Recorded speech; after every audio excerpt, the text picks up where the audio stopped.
ശരിക്കും ഈ പറയുന്ന സത്യം തന്നെയാണല്ലേ, കുറെ സമയത്ത് ഫോൺ ഉപയോഗിച്ച് കഴിഞ്ഞാൽ നമുക്ക് ഉണ്ടാവുന്നു. ഫ്രോസൺ ഷോൾഡർ വരാം, സെർവൈക്കൽ സ്പോണ്ടലൈറ്റിസ്, കഴുത്തിന്റെ എല്ലുകൾക്ക് തേയ്മാനം വരാം, അങ്ങനെ ഒരുപാട് പ്രശ്നങ്ങൾ വരാം. പോസ്റ്റർ കംപ്ലൈന്റ് ആവും, നമ്മുടെ സ്പൈനിന്റെ സ്വാഭാവികമായിട്ടൊരു വളവുണ്ട്, ആ വളവ് നഷ്ടപ്പെടാൻ സാധ്യതയുണ്ട്. അങ്ങനെ കുറെ കോംപ്ലിക്കേഷൻസ് ഉണ്ട് നമ്മൾ ഗാഡ്ജറ്റ് യൂസ് കൂടി കഴിഞ്ഞാൽ.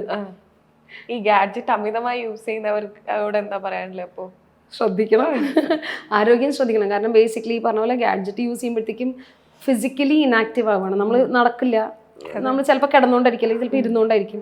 പോസ്റ്റർ കോംപ്രമൈസ്ഡ് ആവും, കഴുത്തിന്റെ എല്ലുകൾക്ക് തേയ്മാനം വരാം, ഫ്രോസൺ ഷോൾഡർ വരാം, അങ്ങനെ ഒരുപാട് പ്രശ്നങ്ങൾ വരാം, നടുവിന് പ്രശ്നം വരാം.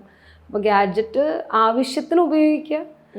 പക്ഷെ ഇപ്പം എന്ന് വെച്ചാൽ ഇപ്പൊ എല്ലാത്തിനും നമുക്ക് ഗാഡ്ജറ്റ് ഇല്ലാണ്ട്, ഫോണില്ലാണ്ട് നമുക്കൊരു കാര്യങ്ങളും നടക്കില്ല. കുഞ്ഞുങ്ങൾക്കാണെങ്കിലും കുട്ടികളുടെ ആരോഗ്യത്തിനാണെങ്കിലും വളരെ പ്രതികൂലമായിട്ട് ബാധിക്കുന്നുണ്ട്. കുട്ടികൾക്ക് പഠിക്കാൻ വേണ്ടി ഗാഡ്ജറ്റ് കൊടുത്താലും അവര് പല വീഡിയോസ് കാണുകയും അതിലിങ്ങനെ ഇൻവോൾവ് ആയി പോകുന്നൊരു പ്രശ്നമുണ്ട്.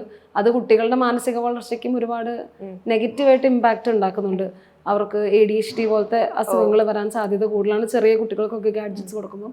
അപ്പോൾ അത്യാവശ്യത്തിന് മാത്രം ഉപയോഗിക്കുക എന്നുള്ളത് നമുക്കൊന്ന് മനസ്സിൽ വെക്കേണ്ട കാര്യമാണ്.